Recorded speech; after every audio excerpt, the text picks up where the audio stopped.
लोकशाहीचा बुलंद आवाज, रिपब्लिकन वार्ता महाराष्ट्र। नाशिकच्या नांदगाव, येवला, मनमाडमध्ये परतीच्या पावसाचा फटका, शेतकऱ्यांची पिके आणि व्यावसायिक नुकसानाचा अंदाज। नाशिक जिल्ह्यातील नांदगाव, येवला व मनमाड तालुक्यांना परतीच्या मुसळधार पावसाने झोडपले आहे।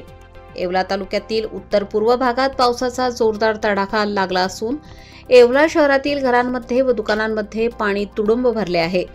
शेतकऱ्यांची पिके आणि व्यावसायिकांचे लाखोंचे नुकसान झाले असून व्यावसायिकांनी नुकसान भरपाईची मागणी केली आहे।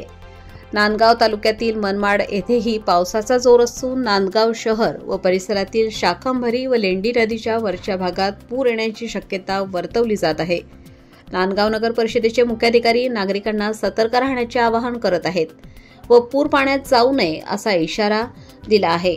ऑडिओ क्लिपद्वारे देखील ही माहिती प्रसारित करण्यात आली आहे। जाहीर सूचना, जाहीर सूचना, जाहीर सूचना। नांदगाव शहरातील तमाम नागरिकांना या सूचनेद्वारे कळविण्यात येते की सध्या नांदगाव शहरात व परिसरात पडत असलेल्या मुसळधार पावसामुळे केव्हाही लेंडी नदी व शाकंभरी नदीला पूर येण्याची दाट शक्यता असल्याने नदीकाठच्या नागरिकांनी सतर्क राहावे व स्थलांतरित व्हावे कळावे। प्रशासक तथा मुख्याधिकारी नांदगाव नगर परिषद नांदगाव मागील बरेच दिवसापासून म्हणजे साधारण मे महिन्यापासून येवला तालुक्यात अवकाळी पाऊस मोठ्या प्रमाणात होत आहे। मे पासून तर आतापर्यंत जेव्हाही मोठे पाऊस झाले तेव्हा वारंवार आमच्या दुकानात पाणी आलेले आहे। आमच्या आतापर्यंत लाखो रुपयाचे नुकसान झालेले आहे।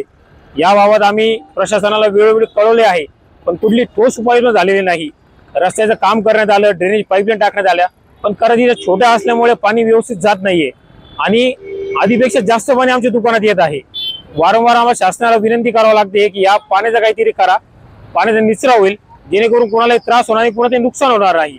आणि आपण जर मागे बघितलं डॉक्टर बाबासाहेब आंबेडकरांचा जो पुतळा आहे त्या पुतळ्या देखील पाण्याने वेढा घातला आहे।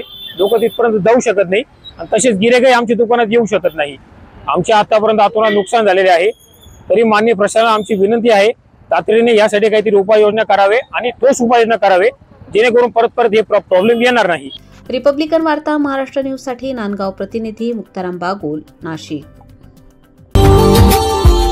Subscribe now and press the bell icon. Never miss an update.